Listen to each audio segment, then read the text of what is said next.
రుద్రంగి మండలంలోని కస్తూర్బా గాంధీ బాలికల పాఠశాలలో అనారోగ్య సమస్యలతో కొందరు విద్యార్థులు అస్వస్థతకు గురైన విషయం తెలుసుకున్న బీజేపీ జిల్లా కార్యదర్శి నంద్యాడపు వెంకటేష్, మాజీ మండల అధ్యక్షుడు పడాల గణేష్ కస్తూర్బా గాంధీ పాఠశాలను సందర్శించారు. ఈ సందర్భంగా వారు పాఠశాలలోని వంటగదిని అలాగే కూరగాయలు భద్రపరిచే స్థలాన్ని పరిశీలించడానికి అనుమతి కోరగా పాఠశాల సిబ్బంది నిరాకరించారు. పాఠశాలలోకి అనుమతించకపోయినా పర్వాలేదు, కానీ విద్యార్థులకు నాణ్యమైన భోజనం, పౌష్టికాహారం అందించాలని కోరారు. పాఠశాలలో అనునిత్యం అందుబాటులో వైద్య అధికారి ఉండేలా చూసుకోవాలని అన్నారు. ఈ సందర్భంగా వారు మాట్లాడుతూ బీఆర్ఎస్, కాంగ్రెస్ ప్రభుత్వాల నిర్లక్ష్యంతో గురుకుల విద్యార్థులు, కస్తూర్బా గాంధీ విద్యార్థులు ఫుడ్ పాయిజన్తో మృతి చెందుతున్నారని గుర్తు చేశారు. పరీక్షల సమయం కాబట్టి విద్యార్థులు ఒత్తిళ్లకు లోను కాకుండా చూసుకోవాలని, అలాగే పౌష్టికాహారం అందించాలని, వైద్య సేవలు నిత్యం అందించాలని డిమాండ్ చేశారు. ఇటువంటి ఘటనలు పునరావృతమైతే విద్యార్థుల తరపున పోరాటం చేస్తామని హెచ్చరించారు. ఈ కార్యక్రమంలో బోయిని రాజు, పెద్ది శ్రవణ్ పాల్గొన్నారు. ఇట్టి విషయంపై కస్తూర్బా గాంధీ పాఠశాల ప్రిన్సిపల్ వనితను వివరణ కోరగా ఫుడ్ పాయిజన్ జరగలేదని, విద్యార్థులు వారికి ఉన్న అనారోగ్య సమస్యలు అనగా బ్రీతింగ్ ప్రాబ్లమ్స్ వల్లే అస్వస్థతకు గురయ్యారని, అలాగే ఎగ్జామ్స్ ఫోబియా పరీక్షల భయంతో కొందరు విద్యార్థులు అనారోగ్యానికి గురయ్యారని, వెంటనే చికిత్స అందించామని, తల్లిదండ్రులకు కూడా సమాచారం అందించామని అన్నారు. విద్యార్థులకు నాణ్యమైన పౌష్టికాహారం మెను ప్రకారం అందిస్తున్నామని అన్నారు.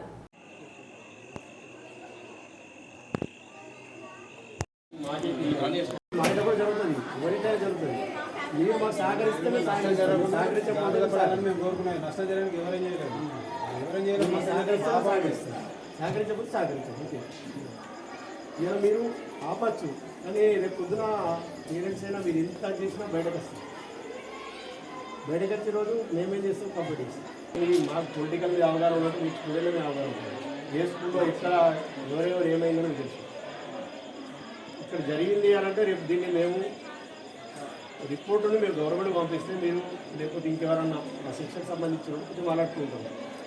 అంత నష్టం జరిగిన తర్వాత ఈరోజు రుద్రంగి మండల కేంద్రంలోని కస్తూర్బా గాంధీ విద్యాలయం రుద్రంగిలో మరి పిల్లలకు అనారోగ్య పాలై హాస్పిటల్కు పోయినారు. మరి నైటు ఈ అనారోగ్యాల పాలైనందున అంబులెన్స్ కూడా అందుబాటులో లేదు. మరి పిల్లలు ఈ ఎగ్జామ్స్ టైంలో మరి ఈ అనారోగ్యాలకు గురై మరి హెల్త్ బాగాలేకపోతే మరి ఇప్పుడు వాతావరణం కూడా చేంజ్ అయింది. మరి వాతావరణంతో వైరల్ ఫీవర్స్ కానీ మరి టైఫాయిడ్ కానీ అటాక్ అయ్యే అవకాశాలు ఉన్నాయి. కాబట్టి మరి దీని మీద ప్రభుత్వం కేర్ తీసుకొని మరి ఇక్కడ ఒక డాక్టర్ను నియమించి మరి పిల్లల్ని అనారోగ్య పాలు కాకుండా చూస్తూ వారిని కేర్ తీసుకుంటూ అన్ని రకాల వారికి వసతులు కల్పించాలని కోరుకుంటూ, అలాగే మరి ఇప్పుడు ఈ వాతావరణంలో పిల్లలు పొద్దున్నే చల్లీలతో స్నానం చేస్తే కూడా అనారోగ్యాల పాల్గొతారు. కాబట్టి ఇక్కడ గ్రీజర్ కూడా అమర్చాలని చెప్పని మేము డిమాండ్ చేస్తున్నాము. మరి ఇలాంటి కార్యక్రమాలు అయినా కూడా ప్రైవేట్ హాస్పిటల్కి పోయి ట్రీట్మెంట్ చేసుకుంటూ మరి ఈరోజు మేము మరి కిచెన్లో ఏమన్నా తప్పు పొరపాటు జరుగుతున్నాయా అని చెప్పని మేము విచారణకు వస్తుంటే మమ్మల్ని లోపలికి వెళ్ళనివ్వట్లేదు. సరే, మమ్మల్ని వెళ్ళనివ్వకుండా సరే, కానీ పిల్లలు మాత్రం జాగ్రత్తగా చూసుకోవాలని ఈ సందర్భంగా మేము డిమాండ్ చేస్తున్నాం. రేపు మరి ఇట్లనే పునరావృతం అయితే మాత్రం మేము పెద్ద ఎత్తున దీని మీద మేము పరిశీలిస్తామని చెప్పని ఈ సందర్భంగా కోరుతున్నాం. ఈరోజు రుద్రంగి కస్తూర్బా గాంధీ బాలికల పాఠశాలని సందర్శించడానికి రావడం జరిగింది. గత 2-3 రోజుల నుంచి పిల్లలు అనారోగ్య సమస్యలతోని అర్ధరాత్రి కూడా అంబులెన్స్లలో హాస్పిటల్కి వెళ్ళడం, ఈరోజు కూడా కొంతమంది పిల్లలు హాస్పిటల్ చేయడం జరిగి మా దృష్టికి రావడం వల్ల ఇలా మేము పాఠశాల సందర్శనకు రావడం జరిగింది. వీడికి వచ్చిన తర్వాత రాత్రి అలో లేదు అని చెప్పేసి అన్నారు. అలో లేదు అంటే మేము మార్నింగ్ వస్తాం, మాకు పర్మిషన్ కావాలంటే మేము పర్మిషన్ లేదు, మీరు లోపలికి రావడానికి వీలు లేదని చెప్పారు. మేము ఒకటి కోరుతున్నాం, తెలంగాణ రాష్ట్రం వచ్చిన తర్వాత ఇలాంటి బాలికల పాఠశాలలు, బీసీ గురుకులాలను ఇక్కడే హాస్టళ్లలో ఇప్పటి వరకు సుమారుగా 300 నుంచి 400 మంది పిల్లలకి ఫుడ్ పాయిజన్తోనే చనిపోవడం జరిగింది.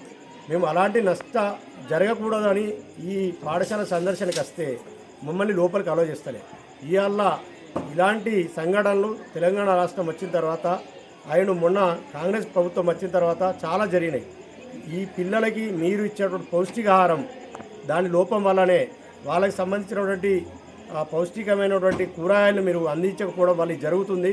ఇలాంటి సంఘటనలు పునరావృతం కావద్దు.